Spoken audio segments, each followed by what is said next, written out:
Hello there, it's me, Sir Paul again, your friendly host diri sa probinsya sa Bohol. For today, ubanin ko ninyo to host a wedding event adto sa isla sa Pitugo. And you know what everyone, it's my first time hosting a wedding sa isla and it's a challenging part for me because motabok ta og dagat, but it's very nice. I mean, it's very relaxing, it's very calming when you tabok idagat. Sana all mo tabok.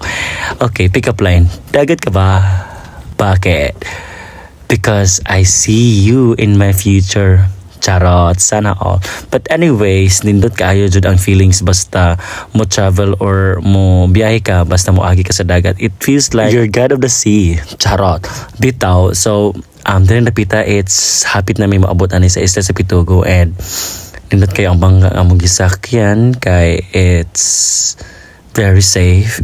We feel safety this time, and while waiting, yeah, so mo na siya ay maragi kapoy man ko og was over ay, but yeah, it's a very nice experience for me because yes, I would like also to say thank you so much to Ma'am Juliet Mendez for having me again in your wedding event. And thank you always to our coordinators, to all the suppliers who are just giving love 100% to our event last April 28, 2026. So, ayan. So, murag hapit na may maabot ani sa isa Pitugo niya. Kabalo mo, it feels like nindot kaayo kay na ako'y nakitaan nga mga banderitas diri and maudi ay kay hapit na po ang fiesta sa ilahang isla. Onya, murag ayan, kini napita mo rin ni abot na dyan mi ka nga bangka mao na bangka nga gisakyan sa groom and sa bride. So gikan sila yung Isla Salpinig, motabok sila og dagat padulong sa munisipyo sa Pitugo adto man ang ilang wedding reception sa Parish Church sa Municipality of Pitugo. And yes, ni abot na dyan mi din napita niya, nindot kaayo ang place. It's very relaxing on windy kaayo. I mean, like kusog ang hangin, that's why I feel so relaxed. And then nagbit-bit ko ana sa ako ang sinina. It's colored green because their motif is green. And dire I checked out our venue. So the venue will be at Lapinig Covered Court. Again, I'm with my DJ spinner, Mr. Erwin Kerikeri.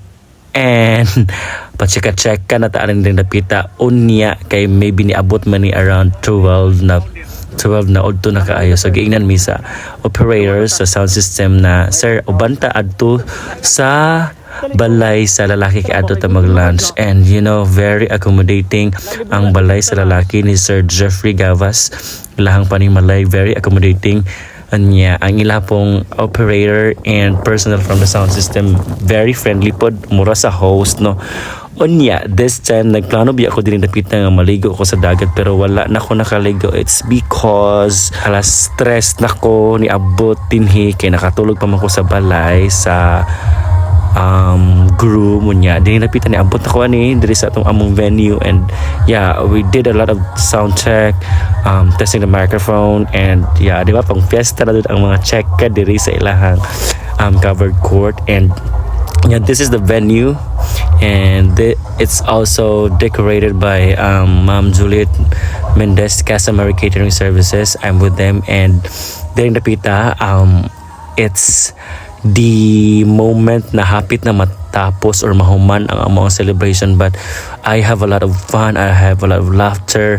We have also one of the guests na si Mayor Sevilla, si Honorable Captain Balahay po sa lungsod sa Pitugo, and their guests are very accommodating, their guests are very happy, they're fun, and together with the groomsmen and the bridesmaid. And yan po si Sir Jeffrey and si Ma'am Melissa, and then nainikanta nila nga cute little girl na that's it. It's, I believe ang ikanta niya ni kay nandito ako, murag broken hearted siya pero bata pa siya, no.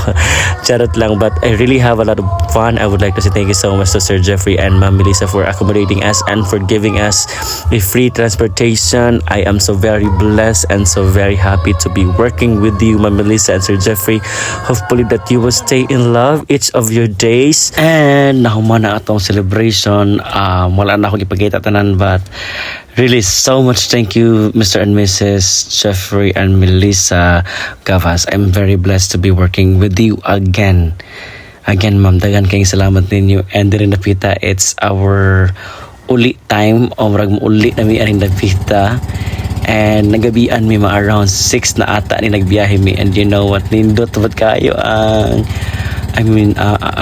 ang place, nindot kayo ang atmosphere kay tanaw, nakita na ko ang mga lights mo na ni ang isla sa Pitugo kay katong ila ka ma'am kay isla man to sa isla Pitugo, so isla siya sa isla, it's isla Lapini kunya kana siya mo na ang isla sa Pitugo unya. I'm with kuya kato si kuya naka-stripe nga maamo ang driver, very buutan kay si kuya o niya ilang bayad silang bangka baratura kamo rin pagsabot og mudong mo dito. And yeah, that's it. I am very happy this time kinahuman og successful ang among event. And you know what, ang kauban na ni sa biyahe pag uli na kay amo ang photographer si Sir Bien og si Sir nga katong very fun kaayo, nindot kaayo si, I mean like very funny kay si Sir niya, astig kaayo niya, buutan pa jud sana all niya. Mao ni ang ilang park, mao ni park sa isla sa Pitugo.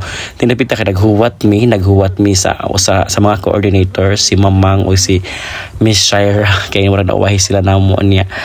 Kinahanglan nga huwaton sila kay naghuwat mamud sila nato, charat. So diri na andin hina murag maona ni nga nangulit na minay ko, oh my god, happy ko kayo diri napita kay it's my first time riding a motorcycle niya. Upat mi kabuok sa motorcycle, ika-upat ang driver. That's it. I love you all. Aming mo perme. See you po sa next vlog. I love you all. Mwah, mwah, mwah.